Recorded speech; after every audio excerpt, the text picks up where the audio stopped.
The story starts with a bunch of adventurers battling a big dragon. Laios, the main protagonist, told everyone they were ready and nothing could stop them. But secretly, they were hungry and not moving so well because of some problems. They got lost, fell into a trap, and lost all their food. While the others fought the dragon, Laios was thinking they should go back home after beating it. In the middle of this mess, his sister, Fallon, saved Laios from an attack, but the dragon took her away. Laios was shocked they lost, and Fallon told him to run. She cast a spell, and Laios woke up outside. Marcel explained that a spell got them out, but they couldn't find Fallon. Laios revealed the dragon ate her. Now they had nothing, and two friends quit to join another group. Laios thought about selling stuff for money, but they didn't have much. He worried Fallon would be gone by the time they were ready. Laios' stomach rumbled, and Marcel said they failed because they were hungry. They went to a village to get food.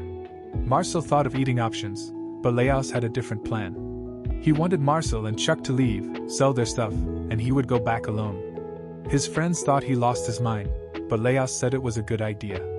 This way, they could buy new things and not risk their lives. Chuck reminded Laios he needed him, and Marcel insisted on going to save Fallon.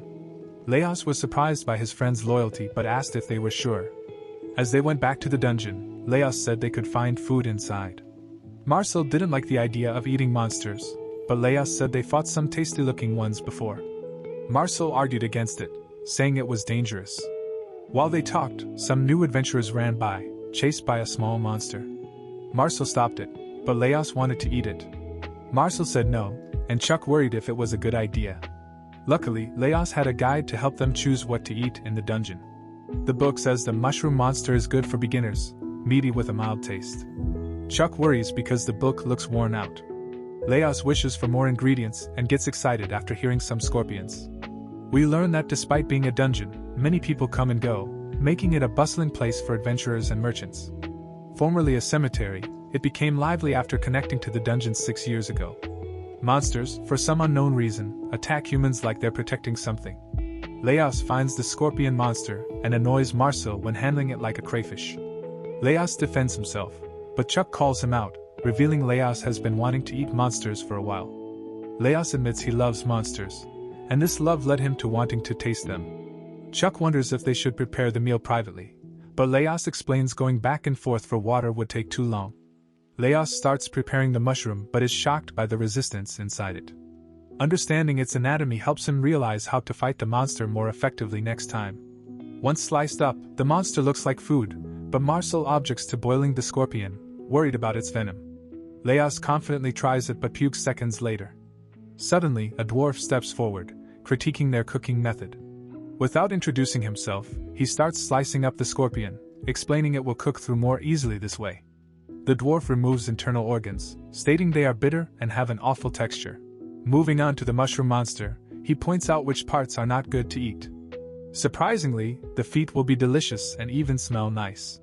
He cooks the food using his own pot but feels something is missing. Gathering random stuff from the walls, Marcel refuses to try it, noting they're in a cemetery. Her objections are interrupted when a slime falls on her face.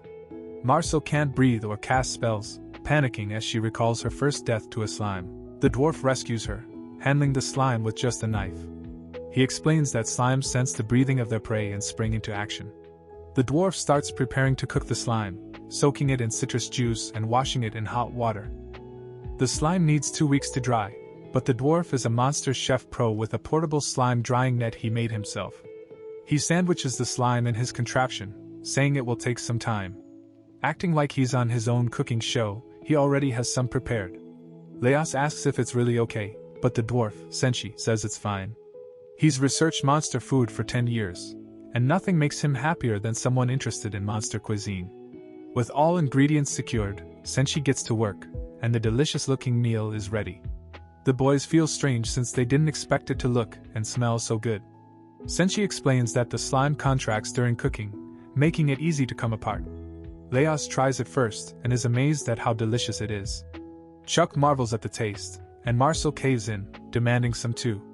Senshi introduces himself, and Laios reveals his sister was eaten by a dragon. Senshi offers to go with them, dreaming of cooking the red dragon for years.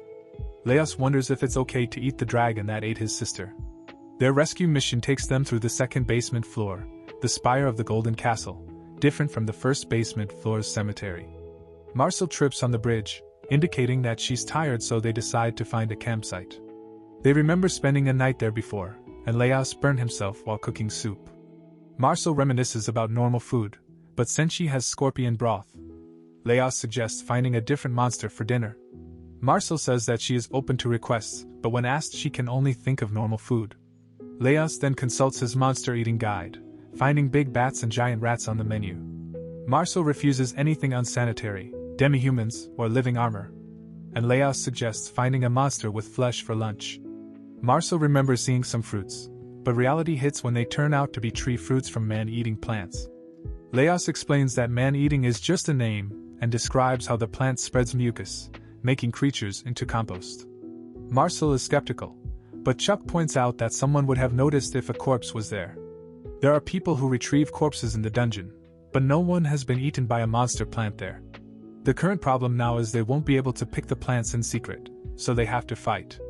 Marcel wants to prove that she isn't useless and tells everyone to step aside as she will defeat their opponents in one shot. She prepares a powerful spell, but Senshi stops her, not wanting her to obliterate the plant. He lives by the absolute rule to only take as much as you will eat. In her panic, Marcel accidentally hits a monster, which spits out a corpse. Disgusted, as she learns that the plant monsters eat humans without digesting them.